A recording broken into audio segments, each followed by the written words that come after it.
नमस्कार साथियों, मैं आपको मुस्लिम कालीन शिक्षा के बारे में बता रहा था। उसके बारे में मैंने आपको कुछ बताया भी था।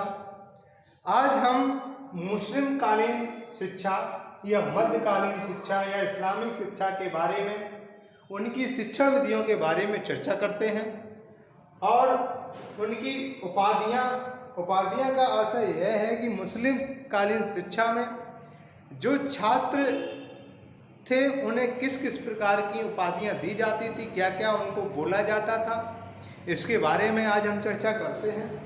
इसके बाद मुस्लिम कालीन के प्रमुख शिक्षा केंद्र कौन कौन से रहे हैं, आज हम उनके बारे में चर्चा करते हैं। तो देख लीजिए कौन कौन से शिक्षा केंद्र हैं। अब हम बात करते हैं मुस्लिम कालीन, इस्लामिक या मध्यकालीन शिक्षण विधियां। तो शिक्षण विधियों में सबसे पहले आता है व्याख्यान विधि, व्याख्यान या भाषण विधि। व्याख्यान या भाषण विधि ये किस कक्षा के लिए प्रयोग में लाई जाती थी, हम इसके बारे में बताते हैं। ये आपकी ज़्यादातर उच्च स्तर की क्लासों या उच्च स्तर की शिक्षा के लिए प्रयोग में लाई जाती थी, जिसमें शिक्षा प्रदान करने का जो माध्यम था वो मौखिक रूप और लेक्चर के माध्यम से हुआ करता था। किसके माध्यम से हुआ करता था? लेक्चर के माध्यम से हुआ करता था या व्याख्यान माध्यम से हुआ करता था। इसके बाद हम आपको बता दें दूसरी शिक्षण विधि जैसे प्रयोग विधि। प्रयोग का मतलब है किसी चीज का या शिक्षा के माध्यम या शिक्षा के क्षेत्र में किन्हीं चीज़ों का प्रयोग के द्वारा गतिविधियाँ की जाएं या किसी चीज़ का टेस्ट किया जाए या प्रयोग किया जाए, उसी के आधार पर हम शिक्षण विधियों का प्रयोग करते थे, उसी के आधार पर हम पढ़ाते थे। इसके बाद तर्क विधि के माध्यम से, तर्क विधि के माध्यम से जब छात्र और अध्यापक जब आमने सामने बैठते थे तो उनमें तर्क वितर्क प्रक्रिया, प्रश्नों की प्रक्रिया भी चलती थी और उन्हीं प्रश्नों की प्रक्रिया के द्वारा छात्र अध्यापक और छात्र आपस में तर्क वितर्क करते थे और उसी के आधार पर प्रश्नोत्तर क्रिया करते थे। इसके बाद हम आपको बता दें अनुकरण यानी अनुसरण, अभ्यास या स्मरण। स्मरण का मतलब होता है याद कराना। क्या कराना है? याद कराना। इस विधि के माध्यम से अध्यापक छात्रों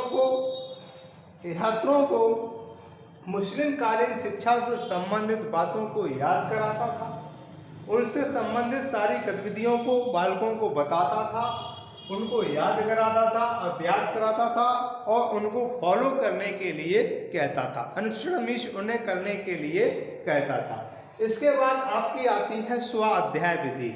स्वाध्याय का मतलब होता है कि इस विधि में बालक स्व अध्याय के माध्यम से शिक्षा कार्य करे, यानी कि स्व अध्याय का मतलब है उसकी खुद क्रिया विधि हो, उसके खुद द्वारा किया जाए, स्वयं के द्वारा। अगर कोई शिक्षित गतिविधियां हो रही हैं, शिक्षक गतिविधियां, शिक्षण गतिविधियां हो रही हैं, तो वह कैसी हैं? स्व अध्याय विधि के अंतर्गत होता है। इसमें बालक को स्वयं पढ़ना लिखना होता था और स्वयं क्रिया विधि करनी होती थी, स्व अध्याय विधि।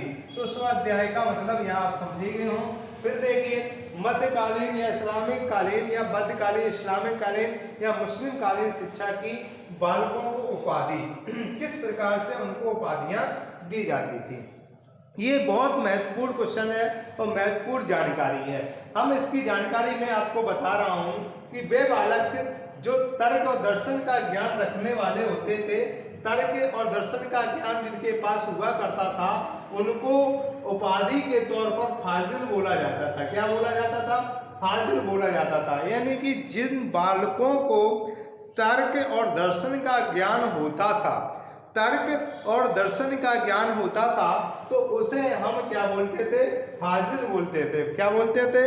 फाजिल बोलते थे। इसके बाद जिसको अरबी और फारसी के साहित्य का ज्ञान होता था, अरबी और फारसी के साहित्य का ज्ञान होता था, तो उसे हम काबिल बोलते थे। क्या बोलते थे? काबिल। एक कहावत में हम लोग नहीं बोलते हैं क्या बोलते हैं कि वो बहुत लड़का काबिल है, वह बहुत लड़की काबिल है। तो यहाँ काबिल शब्द क्या है, अरबी और फारसी में एक मिश्रित शब्द है।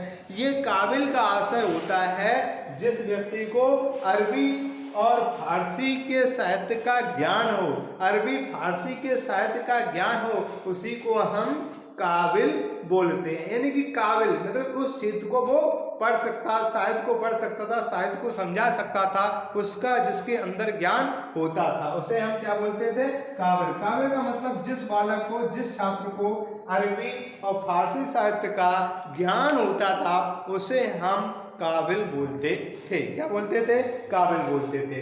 इसके बाद मुस्लिम धर्म में योग्यता रखने वाले को, यानी कि मुस्लिम धर्म में जो योग्यता रखते थे, मुस्लिम धर्म की समस्या या मुस्लिम धर्म को प्रचार प्रसार करने वाले की जो योग्यता रखते थे, यानी कि मुस्लिम धर्म से संबंधित उनकी नीति और सिद्धांतों को देखने वाले या उनको याद करने वाले या उनका ज्ञान पाने वाले या उनको ज्ञान होने वाले को हम क्या बोलते थे, आमिल बोलते थे। क्या बोलते थे, आमिल बोलते थे। जिस छात्र को मुस्लिम धर्म की जानकारी थी, मुस्लिम धर्म की योग्यता थी, उसे हम आमिल बोलते थे। क्या बोलते थे, आमिल बोलते थे, यानी कि आमिल बोलते थे। ठीक है, तो इनके बारे में आप बताएं। अब हम मुस्लिम कालीन के प्रमुख शिक्षा केंद्रों के बारे में अध्ययन करते हैं, बताते हैं। यानी कि मुस्लिम कालीन के प्रमुख शिक्षा केंद्र एवं शिक्षण संस्थाएं कौन कौन सी थी। शिक्षण संस्थाएं में या उनके शिक्षा, उनकी यानी कि शिक्षा केंद्र कौन कौन से थे। जैसे आपको मैंने बताया था मकतब, क्या बताया था, मकतब। मकतब क्या था, यह प्राथमिक स्तर की कक्षाओं हेतु प्रयोग में लाया जाता था। यानी कि मकतब प्राथमिक स्तर की कक्षाओं हेतु प्रयोग में लाया जाता था। ये क्लास मकतब, मकतब में इस प्राथमिक लेवल की जिस कक्षा में प्राथमिक स्तर की कक्षा, जिस कक्षा में प्राथमिक स्तर की कक्षाओं का संचालन किया जाए या जिस विद्यालय में प्राथमिक स्तर की कक्षाओं का संचालन किया जाए, उसे हम क्या बोलते थे, मकतब बोलते थे। यानी कि मकतब में क्या, बालकों को पढ़ाना और लिखाना सिखाया जाता था। क्या सिखाया जाता था, पढ़ना और लिखना सिखाया जाता था। किसमें, मकतब प्राथमिक स्तर की कक्षाओं का संचालन करता था। इसके बाद मदरसा उच्च स्तर की कक्षाओं के लिए प्रयोग में लाया जाता था। यानी कि मदरसा में उच्च स्तर की क्या दी जाती थी, शिक्षा दी जाती थी। यानी कि मदरसा में उच्च स्तर की शिक्षा दी जाती थी, जिसे हम मदरसा को हम दरस नाम से भी जानते हैं। किससे जानते हैं, दरस का अर्थ होता है भाषण। क्या होता है, भाषण या व्याख्यान। क्या होता था, दरस का अर्थ होता था भाषण या व्याख्यान देना। क्या होता था, भाषण या व्याख्यान देना। यह कहने का मतलब मदरसा में उच्च स्तर की कक्षाएं प्रारंभ होती थी या उच्च स्तर की कक्षाओं का पढ़ाई जाती थी, इसमें मदरसा में। इसके बाद खानकाह, ये खानकाह प्राथमिक शिक्षा केंद्र हुआ करते थे। खानकाह और दरगाह, ये दोनों प्राथमिक शिक्षा केंद्र हुआ करते थे। इन दोनों के बारे में थोड़ा समझ लीजिए। खानकाह और दरगाह, ये खानकाह और दरगाह प्राथमिक शिक्षा केंद्र हुआ करते थे। इसमें केवल मुस्लिम बालक ही पढ़ सकते थे। ये खानकाह और दरगाह ये केवल प्राथमिक शिक्षा केंद्र हुआ करते थे। इनमें केवल किनको शिक्षा दी जाती थी, इनमें केवल मुस्लिम बालकों को शिक्षा दी जाती थी, मुस्लिम बालकों को ही शिक्षा दी जाती थी। इसके बाद कुरान स्कूल में कुरान शरीफ की शिक्षा दी जाती थी। कुरान स्कूल में क्या होता था, कुरान शरीफ की शिक्षा दी जाती थी। फिर इसके बाद फारसी स्कूल में मुस्लिम संस्कृति की शिक्षा दी जाती थी। फारसी स्कूल में किसकी शिक्षा दी जाती थी, मुस्लिम संस्कृति की शिक्षा दी जाती, यानी कि इसमें मुस्लिम संस्कृति की शिक्षा दी जाती थी। किसमें, फारसी स्कूल में। इसके बाद फारसी कुरान में फारसी और कुरान की शिक्षा दी जाती थी। फारसी कुरान जितने भी होते थे शिक्षा केंद्र, उनमें फारसी और कुरान की शिक्षा दी जाती थी। फारसी और कुरान की आयातें सिखाई जाती थी, यानी इसके बारे में बताया जाता है। जितने भी फारसी कुरान स्कूल हुआ करते थे या केंद्र हुआ करते थे, शिक्षा केंद्र हुआ करते थे, उनमें फारसी और कुरान की शिक्षा दी जाती थी। किसकी शिक्षा जाती थी? फारसी और कुरान की शिक्षा दी जाती थी। इसके बाद अरबी स्कूल, अरबी भाषा का शिक्षा दी जाती थी। अरबी स्कूल में क्या होता था?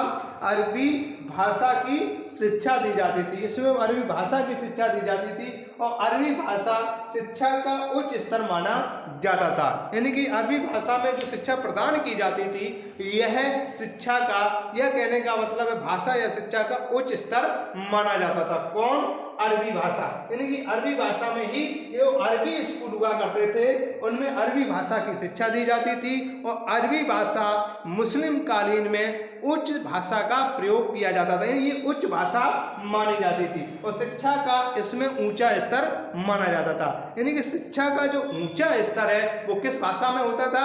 अरबी भाषा में होता था। तो आज आप लोगों ने मध्यकालीन शिक्षा की शिक्षण विधियां और उनकी उपाधियों के बारे में पढ़ा। इसके बाद मुस्लिम कालीन के प्रमुख शिक्षा केंद्र एवं शिक्षण संस्थान कौन कौन से रहे, इनको आप लोग विधिवत तरीका से याद कर सकते हैं। यह हमारे बीटीसी, डीएलएड सेकेंड सेमेस्टर एवं सुपर टेट के लिए बहुत अति महत्वपूर्ण है। ये आप अगर स्क्रीनशॉट लेना चाहते हैं तो स्क्रीनशॉट रख सकते हैं। आप लोगों से एक हम्बल रिक्वेस्ट और है कि आप इस वीडियो को ज़्यादा से ज़्यादा शेयर करें, कमेंट करें, लाइक करें। अगर आपको इस चीज़ को नहीं समझ में आ रहा है तो आप इसमें कमेंट करके अपनी बात को प्रदर्शित कर सकते हैं। धन्यवाद।